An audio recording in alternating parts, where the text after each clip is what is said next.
नमस्कार दोस्तों, उमंग क्लासेस के इस ऑनलाइन प्लेटफॉर्म पे आप सभी का स्वागत है। जैसा कि आपसे पहले भी वादा था कि होली के बाद से मैं आपके लिए यूपी टेट का सीडीपी का ये पूरा पोर्शन एक नए तरीके से नए कंटेंट के साथ लेके आऊँगा। और आप जानते हैं कि हम जो वादा करते हैं उसको पूरा करने का हर संभव प्रयास करते हैं, क्योंकि हमारा अपने आप से एक वादा होता है और अपने बच्चों के लिए, अपने दोस्तों के लिए, मित्रों के लिए ये सबसे ज़रूरी चीज़ होती है कि हम जो कुछ भी कहें उस पर खरे उतरने का प्रयास करें। तो आज हम उमंग क्लासेस में इस ऑनलाइन प्लेटफॉर्म के द्वारा पहली बार पूरे सिलेबस को इनिशियल लेवल से एकदम प्रारंभिक बिंदु से प्रारंभ कर रहे हैं, जिसमें हम मनोविज्ञान और शिक्षा दोनों को जोड़ने का प्रयास करेंगे। आज हम बात करेंगे मनोविज्ञान का।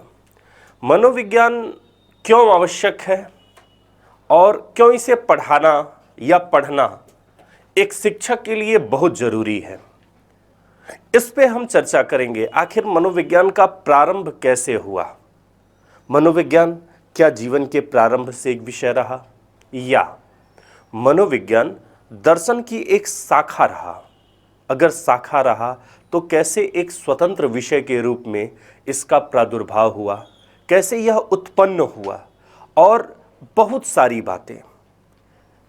किन लोगों का सहयोग रहा, किसने इसे आगे बढ़ के एक वैज्ञानिक तरीके से आगे बढ़ने में, मनोविज्ञान को एक विषय के रूप में स्थापित करने में उनका क्या सहयोग रहा, क्या उनके कार्यों का परिणाम रहा, इन सारी चीज़ों पे हम चर्चा करेंगे। क्या मनोविज्ञान एक विज्ञान है या मानविकी विषयों का एक भाग है? यह भी एक बहुत महत्वपूर्ण बिंदु है। तो ऐसे कई सारे बिंदु आते हैं, लेकिन सबसे पहले हम लोग पढ़ने से पहले आपसे मैं एक बात ज़रूर कहूँगा कि अपने आप पे भरोसा रखिए। इस दुनिया में कोई भी व्यक्ति होगा तो वह, जब आप मजबूत हैं तभी आपका है। अगर आप मजबूत नहीं हैं तो कोई आपका नहीं है। होली बीते, कल होली बीता है। अब देखिए, कल तक जो रंग था आज वो दाग हो गया है। उपयोगिता व्यक्ति की होती है, उपयोगिता समय की होती है, और समय ये सिखाता है कि चाहे परीक्षा का नोटिफिकेशन थोड़े दिन बाद ही आए, लेकिन अभी से हमको तैयार होना पड़ेगा। एक कथन जो जीवन के लिए बहुत महत्वपूर्ण है, और वह क्या है? एक चाणक्य का कथन है। चाणक्य ने एक बात कहा था कि शांति काल में जितना पसीना बहाओगे युद्ध के मैदान में, उतना ही खून बहाने का मौका कम मिलेगा। तो ये शांति काल का दौर चल रहा है, इसलिए महत्वपूर्ण चीज़ है कि हम इसी में अपनी तैयारी शुरू करें। जब कोई व्यक्ति इस समय इंतजार कर रहा होगा, आराम कर रहा होगा, उस समय में आपकी यह पढ़ाई, यह तैयारी, यह चीज़ दर्शाती है कि आपको और आगे बढ़ के और अपने आप को प्रिपेयर करना है, अपने आप को उस स्थिति में ले जाकर उसे दिखाना है कि आप क्या कर सकते हैं। आप अपने आप से, आपका युद्ध है, यह संयम है, यह धैर्य का समय है, और यह संयम जो है वह एक युद्ध है, अपने विरुद्ध है। तो इसलिए हम आज से शुरू कर रहे हैं और उन तैयारियों को लेके चल रहे हैं, उस दिशा में लेके चल रहे हैं। तो आपसे मैं बात करूंगा, पहले ही सब्जेक्ट्स की बात करूंगा जिस पे हम मनोविज्ञान की चर्चा कर रहे हैं, कि मनोविज्ञान, साइकोलॉजी, ठीक है, साइकोलॉजी।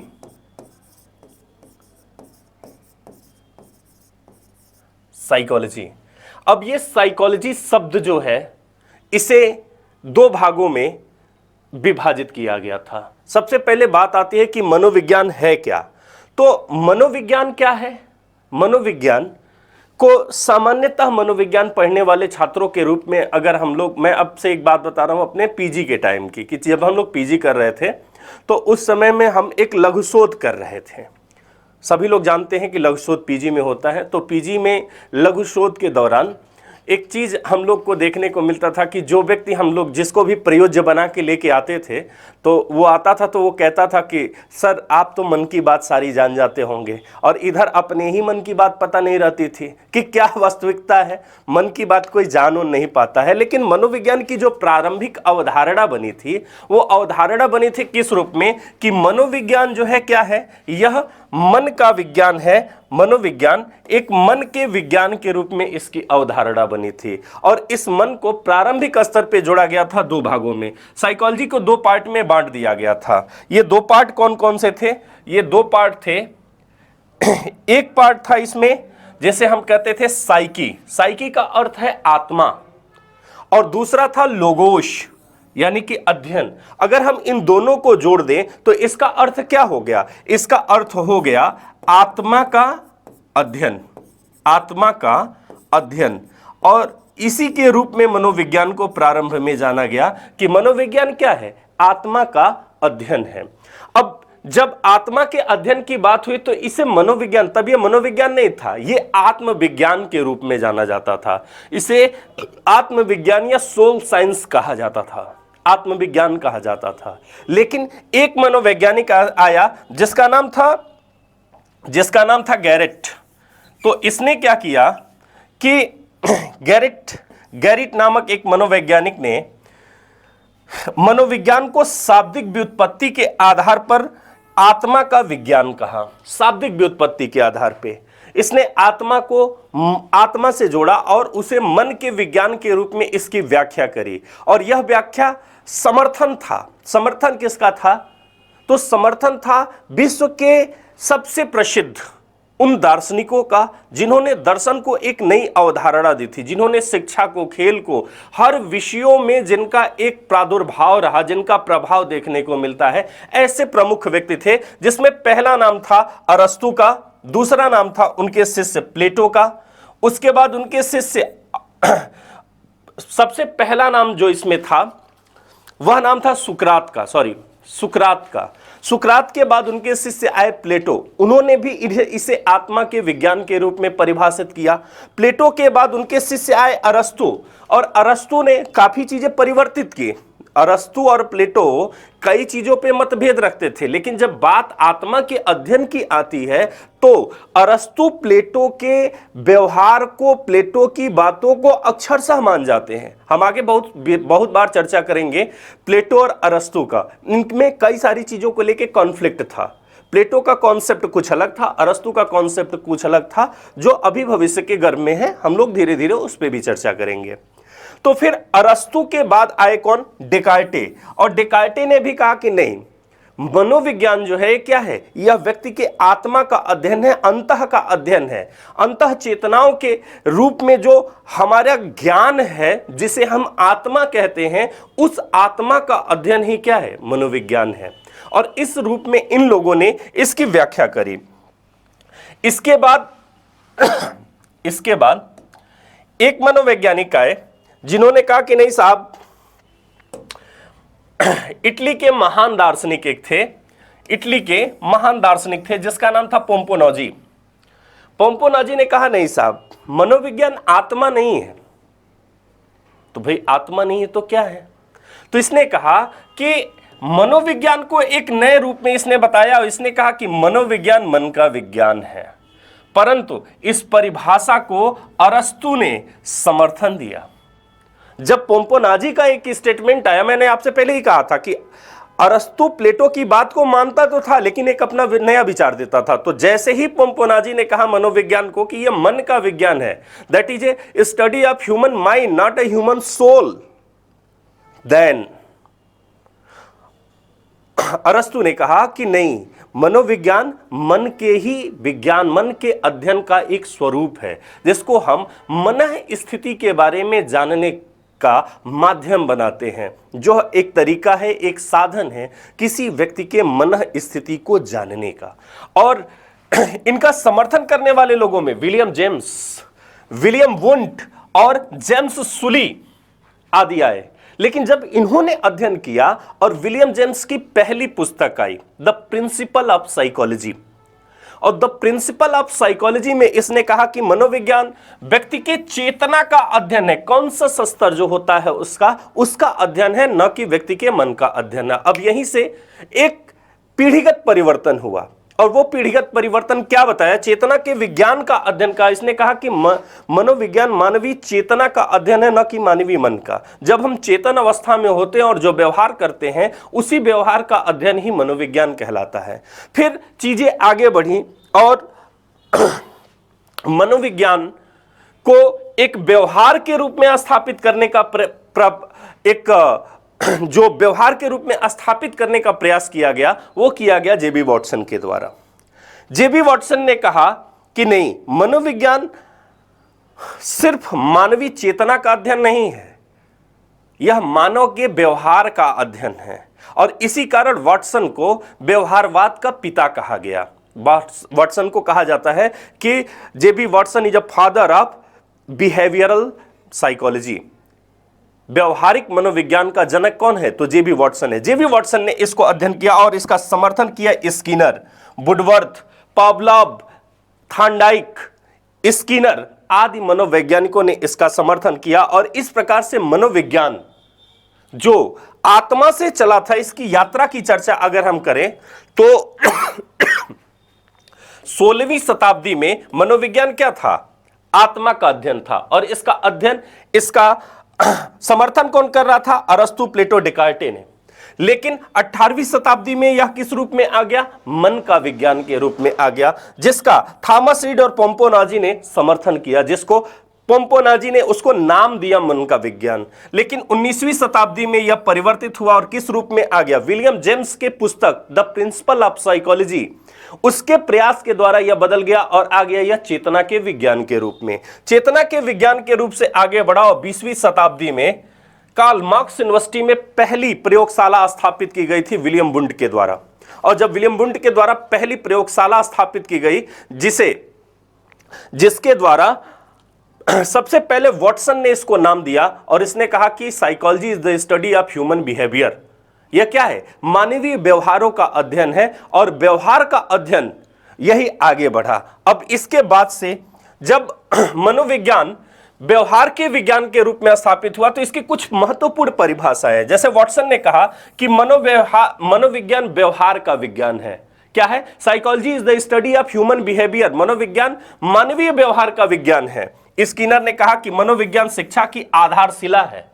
इसने कहा कि बिना मनोविज्ञान को जाने शिक्षा हो ही नहीं सकती है, इसलिए शिक्षा को जानने के लिए हमें सबसे पहले किसको जानना होगा? मनोविज्ञान को जानना होगा। इसलिए किसी बच्चे को समझना, बहुत इंपॉर्टेंट बात बता रहा हूं, ध्यान से समझिएगा और सुनिएगा, और अपनी कॉपी पे लेके इसे नोट भी करते चलिएगा कुछ चीजें।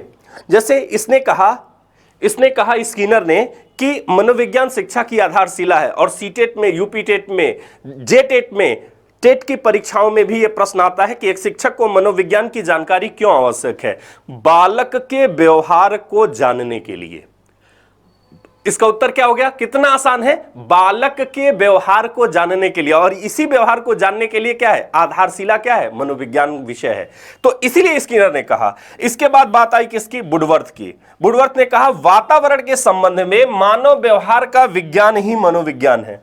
अब जैसा वातावरण वैसा ही क्या हो गया?